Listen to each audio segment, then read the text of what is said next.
예, 오늘은 우리 히브리서 12장 우리 4절 말씀을 중심으로 죄와 어떻게 싸우십니까? 라는 제목으로 함께 은혜를 나누기를 소원합니다.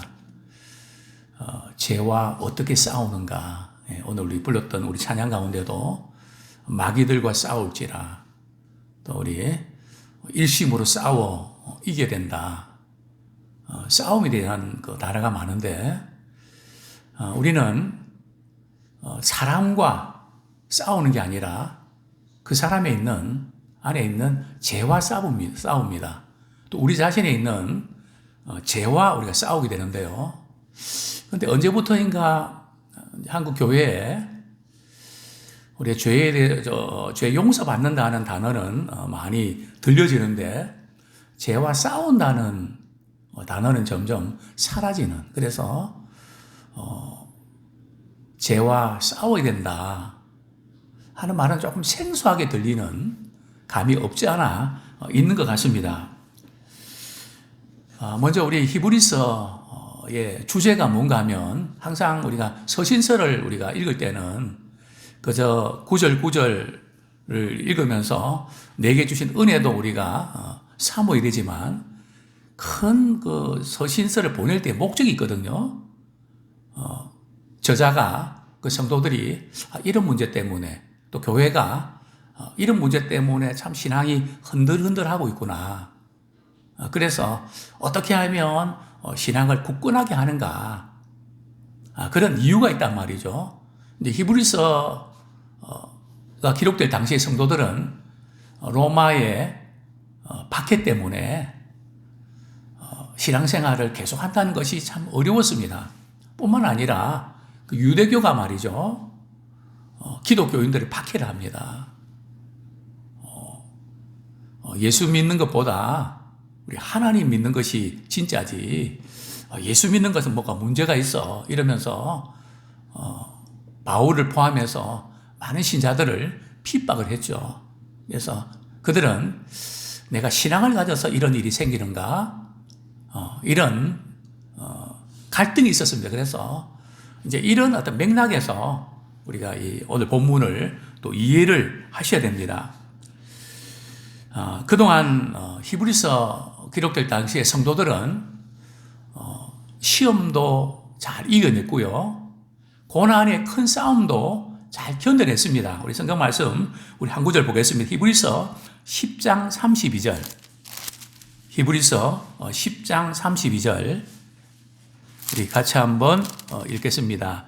시작. 전날에 너희가 빛을 받은 후에 고난의 큰 싸움을 견뎌낸 것을 생각하라. 혹은 비방과 환난으로서 사람에게 구경거리가 되고, 혹은 이런 형편이 있는 자들과 사귀는 자가 되었으니, 34절까지 너희가 갇힌 자를 동정하고 너희 소유를 빼앗기는 것도 기쁘게 당한 것은 더 낫고 영광한 소유가 있는 줄 알미라. 참 그동안 이제 성도들이 신앙의 박해, 또 물질적인 손실, 그죠? 뭐 또 조롱, 이런 것도 잘 견뎌냈습니다. 그죠? 또 그렇게 하는 사람들을 또 이렇게 음으로 양으로 지원하고 또 함께 아픔을 같이 했던 참 신앙생활을 그들이 참 잘했는데, 히브리서 저자는 그렇게 고난의 큰 싸움을 잘 싸우지만 죄와 피 흘리기까지는 싸우지 못했다. 즉 신앙을 위해서 죽기까지 말이죠, 이렇게 죽음을 각오하고 신앙을 이렇게 지키지 못했다는 겁니다.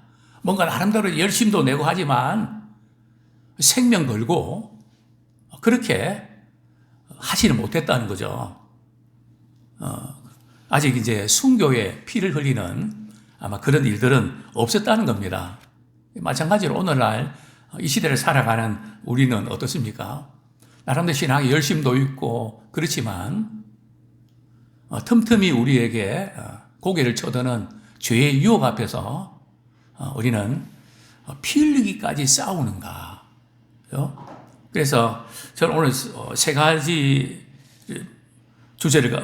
이제 도전을 드리고 싶은데요. 첫 번째는 피 흘리기까지 왜 죄와 싸워야 되는가? 그 부분을 조금 다루고 싶습니다.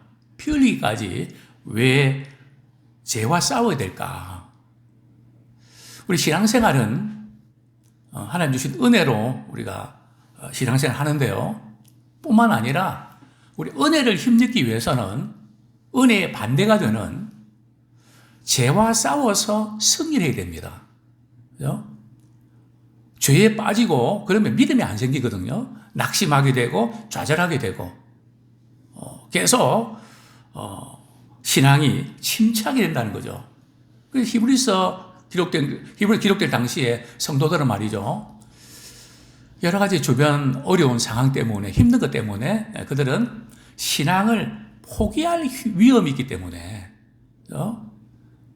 철저하게 피 흘리기까지 죄와 싸워야 된다. 이것을 강조하게 된 거죠. 이전에 저희 교회에서 탈북한 우리 청년들과 이제 저희 교회 청년들 또 어른들과 같이 축구 시합을 한 적이 있습니다. 북한에서 온 우리 탈북자들이 이 축구 시합할 때 어떻게 축구를 하는지 아십니까? 죽을 각오로 말이죠. 이겨야 된다고 하는 죽을 각오를 하고 그들은 경기를 합니다. 그냥 이렇게 친선으로 하는 거잖아요. 그런데 그들은 사상이 말이죠. 그러니까 지난번에 축구 이렇게 시합에서 말이죠. 지니까 울지 않습니까? 그죠? 그 왜 그럴까요? 죽을 각오로 말이죠. 이겨야 되는데 졌으니까 후유증이 걱정이 되는 거죠. 그죠? 얼마나 그들이 말이죠. 막 그냥 태클도 걸고 말이죠. 죽을 각오로 막 뛰는 거예요. 그리고 마치고 이제 결국 누가 이겼을까요? 그분들이 이겼죠. 우리가 또 이기면 안 되잖아요. 그리고 이제 고깃집에 가서 고기 먹는데 얼마나 많이 드시는지 죽을 까고 뛰니까 배도 고프시겠죠. 그죠? 어쨌든 오늘 말씀을 준비하면서 그때 그 축구했던 장면이 생각이 났습니다. 그들은 죽을 각오로 말이죠. 경기하고 사실 우리 신앙생활 하는 분들은 죽을 각오로 신앙생활 해야 되거든요. 절대 신앙은 적당하게 대충 이렇게 하면 되지 그게 아닙니다. 신앙은 올인해야 됩니다. 마음을 다하고 뜻을 다하고 힘을 다하고 목숨을 다해서 주 너희 하나님을 사랑하라. 그런데 우리는 이 죄와 싸우는 데 있어서도 적당히 타협하고 이런 경향이 있지 않나. 그렇습니다. 이 죄와 이 싸워야 한다는 그 이유가 말이죠. 왜냐하면 우리는 가만히 있으면요. 죄를 짓게 됩니다. 우리 본성이 말이죠. 죄의 진액들이 올라오기 때문에 우리가 예수님 믿음으로 우리 죄산 받았지만 우리에게는 아직 죄의 본성이 진액이 올라오거든요. 그래서 우리는 십자가의 보혈의 능력을 말이죠. 매일 삶의 현장 속에서 죄와 싸우면서 보혈의 능력을 체험하기 원합니다.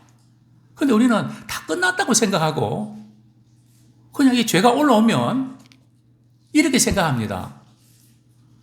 우리는 죄의 용서함 다 받았는데 죄 짓고 용서해달라고 하면 되지. 그런 건가요? 너무나 오래 그런 유혹에 쉽게 빠져버린단 말이죠. 결코 그렇지 않습니다. 이것을 이런 비유를 들면 어떨까요? 새 차를 뽑으면 말이죠. 그 차가 새 차인지 어떻게 아는지 아십니까? 아침에 닦는 거 보면 압니다. 광 내고 말이죠. 저 새 차 뽑았구나. 그건 한 5년, 6년 여기저기 말이죠. 이렇게 키스도 나고 말이죠. 그러면 웬만하면 안 닦고 그냥 다닙니다. 왜요? 어차피 표시가 안 나니까. 저는 새 차를 뽑고 깨끗하게 닦는 모습을 통해서 말이죠. 우리가 예수 믿고 구원받아 죄산 받았을 때 그때 참 우리가 그 마음으로 우리가 죄를 지을 때 회개하고 또 그때 아파하지 않았습니까? 그죠? 예수님이 내 죄 때문에 십자가에 못 박히셨는데 내가 또다시 예수님 십자가에 못 박는 그런 죄를 지었잖아. 그죠? 그게 너무너무 아픈 거죠. 나를 그토록 사랑하고 아껴주고 기대했는데 그 실망시킨다는 그 부분이 그게 아픈 거거든요. 죄에 대한 손해 때문에 아픈 게 아니라 죄 사함을 위해서 생명까지 내어주셨는데 내가 이렇게 맥없이 또 죄에 굴복하다니. 그죠? 그래서 늘 이제 세차를 뽑을 때마다 또 저는 세차할 때 기도합니다. 하나님, 그죠? 기계 세차할 때 들어가면 말이죠. 막 그냥 이렇게 하나님 제 영혼도 깨끗하게 씻어 주옵소서. 우리 어떤 상황 속에서든지 죄에 오염된 이 부분들에 민감해서 늘 우리가 주님의 보혈의 능력으로 죄사함 받는 승리하는 자가 되기를 소원합니다. 자, 두 번째로 피 흘리기까지 죄와 싸워야 한다는 의미는 뭘까요? 죄와 싸우지 않는 신앙은 올바른 신앙일까요? 그런데 많은 그리스도인들이 죄 용서함 받은 것에 대해서는 감사하는데 죄와 싸우지 않는다는 겁니다. 아니, 죄와 싸울 필요를 못 느끼고 있다는 겁니다. 그죠? 우리 신자는 죄와 싸워야 될까요? 싸우지 않아도 될까요? 치열하게 싸워야 됩니다. 그죠? 왜냐하면 예수님께서 말이죠. 십자가 지신 사건이 우리의 죄를 위해서 우리를 구원해 주시기 위해서 싸운 사건이지만 그 예수님의 십자가 사건은 말이죠. 죄를 위해서 피 흘리기까지 싸우신 그분이시잖아요. 그죠? 죄 문제는 피 흘리기까지 생명 걸고 싸워야 구원의 은혜를 선물로 받을 수 있다는 거죠. 그러다 우리 그리스도인들은요. 죄와 피 흘리기까지 싸워야 된다. 그러면 피 흘리기까지 싸워야 된다는 그 의미는 다 숨겨야 된다는 그런 의미일까요? 물론 지금 히브리서 기록될 당시의 성도들은 자꾸 신앙에 말이죠. 그냥 낙심되고 어려움이 생기니까 신앙생활을 해도 왜 이런 일이 생기나 해서 말이죠. 자꾸 신앙을 포기하려고 하는 그런 상황이 있었기 때문에 절대로 포기하면 안 된다. 죽을 각오로 신앙생활을 해야 된다. 그것을 강조하게 된 것입니다. 이제 내일 또 함께 나누겠지만은 여기에서 피 흘리게 싸우라는 의미는 말이죠. 하나님께서 우리에게 징계할 때에 그 징계를 우리 어떻게 받을 것인가? 징계받을 때 우리 어떻게 해야 될 것인가? 그 부분을 이제 주님께서 말씀해 주셨죠. 그냥 반드시 피 흘리게 싸운 데서 순교하라는 그런 의미만은 아니고요. 그런 각오로 하되 죄와 싸울 때 피 흘리기까지 싸워야 된다. 그죠? 그러니까 이 피 흘리기까지 싸운다는 것은 어떤 의미일까요? 이 죄는 꿈틀거리기 때문에 정말 이 부분을 우리가 잘 다루셔야 되는데요. 우리 죄의 유혹이 되는 부분이 있으면 우리는 그것을 단호하게 끊어야 되죠. 이전에 우리 김주시 장군 술을 끊어야 되겠는데 말이죠. 또 이제 이렇게 말을 타고 하면 김주시 장군이 자주 가는 그 술집에 기생이 있었거든요. 말이 너무 잘 알아서 말이야. 그쪽으로 하니까 내가 가면 안 된대 싶어서 그 말에 목을 확 비워버리는. 그죠? 우리 같으면 이번만 가고 말지 뭐. 또 그 다음에도 또 이번만 하고 말지 뭐. 죄 문제는 그렇게 다루면 안 된다는 거죠. 그죠? 우리가 죄의 유혹에 빠지는 부분이 있다면 다 넣어야 됩니다. 우리 군대에서 쓰는 용어 있죠. 초전 박살. 죄 문제는 말이죠. 죄가 올라올 때에 초전에 박살을 내야지 그냥 머리 들이밀고 말이죠. 이제 앞으로 잘하면 되지. 이렇게 슬그머니 들어오면 말이죠. 우린 치배를 당합니다. 그래서 우리는 피 흘리기까지 죄와 싸우셨던 우리 주님. 예수님의 생애는 십자가 사건뿐만 아니라 말이죠. 예수님께서는 십자가 지시기 전까지도 갖은 모욕과 멸시와 그 모든 죄와 피 흘리기까지 싸우셨습니다. 안식일 지키는 것 때문에 이렇게 바리새인들부터 비난받죠. 결국은 신성 모독죄로 다른 여러 가지 복합적인 요인이 있지만 정말 우리 주님께서는 죄와 피 흘리기까지 싸우셨습니다. 죄는 용납하지 않으셨죠. 아주 철저하게 단호하게 대하신 것을 이제 보게 되는데요. 그렇습니다. 우리 신앙의 목표는 말이죠. 예수님을 닮아가는 거거든요. 예수님을 닮아가는 게 뭘까요? 우리 하나님이 거룩하신 것처럼 또 우리도 예수 믿는 사람으로서 거룩해지는 게 뭡니까? 죄로부터 깨끗함을 받는 죄와 싸워서 이기는 것이거든요. 저는 우리 찬송가 가운데 이 찬송을 저는 별로 개인적으로 좋아하지 않습니다. 이런 가사 있지 않습니까? 늘 깨어지기 잘하나. 물론 우리는 약해서 깨어집니다. 그냥 늘 깨어지기 잘하면 될까요? 주님이 기뻐하실까요? 주님이 십자가 지시면서 죄에 대해서 승리하고 주님이 도우시려고 주님께 나아가기만 하면 기다리고 계신데 때로 우리가 깨어지지만 승률이 말이죠. 실패하는 게 많고 승리하는 게 적으면 안 되죠. 요한계시록 보십시오. 어떤 자에게 생명의 면류관과 말이죠. 또 천국의 유업을 받는다고요? 이기는 자에게는. 그죠? 물론 우리가 약해서 넘어지는 건 맞습니다. 저도 그렇습니다. 그러나 늘 넘어지고 늘 깨어지기 잘하면 안 된다는 거죠. 그죠? 우리는 죄와 싸워서 승리하는 그런 때가 많아야 됩니다. 그죠? 또 우리는 또 그렇게 할 수 있는 은혜를 주님이 주셨잖아요. 자, 두 번째로 저는 마지막으로 죄와 어떻게 싸우십니까? 그런데 많은 경우에 죄와 싸우지 않는다는 겁니다. 왜 죄와 싸우지 않는지 아십니까?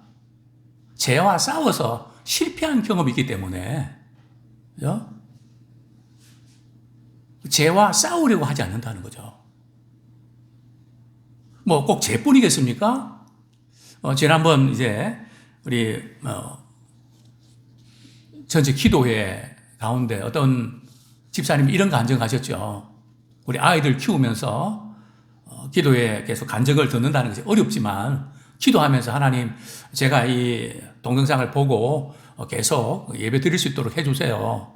현실적으로 불가능합니다. 그런 가운데 하나님께서도 그렇게 드릴 수 있는 기회를 주셨잖아요. 근데 우리는 내 스케줄에 맞지 아니하면 아예 포기해버린다는 거죠. 근데 우리가 그동안 들었던 신앙의 간증자들의 특징이 있습니다. 제가 볼 때는 각자 사연 다르고 이러지만 그 특징 중 하나가 극심한 고난을 당했다는 거죠.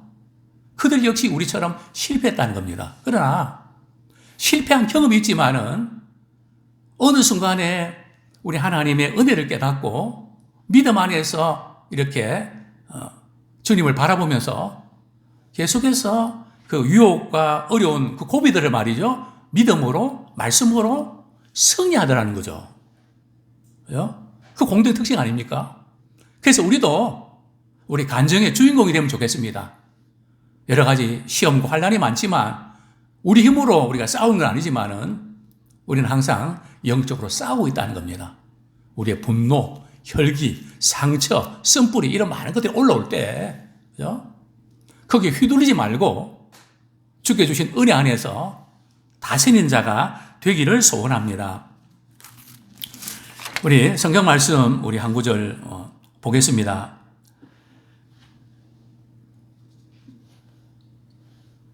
예, 우리 갈라디아서 한번 보겠습니다. 갈라디아서 5장.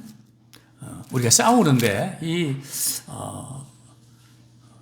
두 가지 이제 갈등이 일어나는데요. 우리 갈라디아서 6장 한번 보겠습니다. 이 영적인 싸움의 특징을 우리가 잘 아셔야 되는데요. 갈라디아서 5장입니다. 죄송합니다. 5장 16절부터 17절까지 우리 같이 한번 읽겠습니다. 시작. 내가 이르노니 너희는 성령을 따라 행하라. 그리하면 육체의 욕심을 이루지 아니하리라. 육체의 소욕은 성령을 거스르고 성령은 육체를 거스리나니 이 둘이 서로 대적함으로 너희가 원하는 것을 하지 못하게 하려 함이니라. 그죠? 자, 우리 예수 믿는 사람에게는 두 가지 소욕이 있습니다. 세상 사람들은 한 가지 소욕밖에 없죠. 어떤 소욕입니까? 육체의 소욕밖에 없습니다. 육체의 본능대로 살아가는 그런 욕구. 그죠? 그거밖에 없죠. 그러나 예수 믿는 순간에 우리 안에 성령님이 내주하셔서 우리 성령의 소욕을 우리에게 주십니다. 뭐 이런 거죠. 말씀을 읽고 싶은 마음, 기도하고 싶은 마음, 또 하나님의 사랑을 누군가에게 나누고 싶은 마음. 성령께서 우리에게 소원을 두고 행하시거든요. 이 두 가지 소욕이 우리에게 다 있습니다. 자, 그런데 어떤 사람은 근데 이 두 가지 소욕은 말이죠. 서로 쌍극입니다. 서로 대립한다는 거죠. 육체의 욕심대로 살면 뭐를 하기 싫어진다고요? 성령의 인도하신 대로 사는 게 싫어지는 겁니다. 예배드리기도 싫고요. 기도하기도 싫고요. 주님이 기뻐하시는 그런 것들은 이상하게 싫어지는 거예요. 멀어지는 겁니다. 그런데 또 성령의 소욕대로 살면 말이죠. 육체의 욕심이 없는 건 아니지만 별로로 느껴집니다. 이 두 가지가 싸운단 말이죠. 어떤 것이 강한가? 육체의 욕심이 강해서 거기에 굴복하냐? 아니면 성령의 소욕을 따라 살아가다 보면 육체의 그 욕심이 있지만 그것을 다스릴 수 있는 힘이 생기는 거죠. 이전에 어떤 목사님이 그런 말씀하셨습니다. 우리가 죄를 이길 수 있는 힘은 우리의 의지나 우리의 다른 어떤 것으로 불가능합니다. 내가 예수님 안에 거하고 예수님이 내 안에 거하는 삶이 계속될 때 죄를 이길 수 있는 힘이 생깁니다. 아무리 우리가 좋은 말씀을 들어도 말이죠. 딱 현장에서 어떤 욕심이나 이런 것들이 이렇게 발동할 때 그것을 다스릴 만한 힘이 없다는 거죠. 가인을 보십시오. 가인이 안색이 변하고 말이죠. 뭔가 죄를 지을 것 같은 직전에 하나님이 찾아오셨죠. 가인아, 내가 안색이 변하면 어떠면요. 죄가 너를 원하지만 너는 죄를 다스려야 된다. 하나님 직접 말씀하셨는데도 불구하고 가인은 어떻게 했나요? 동생 아벨을 죽이지 않습니까? 죄를 다스려야 된다? 우리 하나님께서 우리에게 주신 은혜로 말이죠. 또 예수 그리스도 안에서 우리는 죄를 다스려야 됩니다. 혼자 있을 때 죄를 다스려야 됩니다. 잡념이 많이 생길 때 죄를 다스려야 됩니다. 마음 상할 때 죄를 다스려야 됩니다. 우리가 넘어지는 어떤 그 코스가 있잖아요. 그런 것들을 우리가 잘 압니다.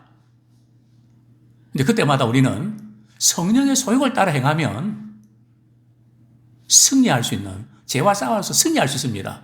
자, 육체의 소욕은 어떤 걸까요? 우리 19절 말씀 같이 읽겠습니다. 시작. 육체의 일은 분명하니 곧 음행과 더러운 것과 호색과 우상숭배와 주술과 원수 맺는 것과 분쟁과 시기와 분냉과 당짓는 것과 분열함과 이단과 투기와 술취함과 방탕함과 또 그와 같은 것들이라. 전에 너희에게 경계한 것 같이 경계하노니 이런 일을 하는 자들은 하나님의 나라를 유업으로 받지 못할 것이. 하나님 나라가 어떤 나라입니까? 천국 아닙니까? 천국의 유업을 받지 못한다. 그러니까 성령의 소욕을 따라 사는 사람은 성령의 열매를 맺죠. 9가지 열매인데 3가지로 분류가 된다고 말씀드렸죠. 22절 말씀 같이 읽겠습니다. 시작. 오직 성령의 열매는 사랑과 희락과 화평과 오래 참음과 자비와 양성과 충성과 온유와 절제니 이 같은 것을 금지할 법이 없느니라. 이 성령의 열매는 말이죠. 3부로 나눠져 있는데 첫 번째 부류는 하나님과의 관계입니다. 그죠? 하나님의 사랑을 받고 사랑을 받으면 우리에게는 기쁨이 넘치죠. 그리고 하나님께 주시는 평안이 있습니다. 사랑과 기쁨과 이 평안. 이것은 하나님과의 관계가 회복될 때 이루어진 선물이죠. 이 관계가 바로 돼야 그 다음에는 다른 사람과의 관계에서 말이죠. 오래 참음과 자비와 양선. 다른 사람 관계에 있어서 관계가 좋아집니다. 뿐만 아니라 자신과의 관계에서도 충성과 온유와 절제할 수 있는 힘이 생깁니다. 그래서 우리는 죄와 피우리까지 싸우면서 승리하는 우리 모두가 되기를 소원합니다.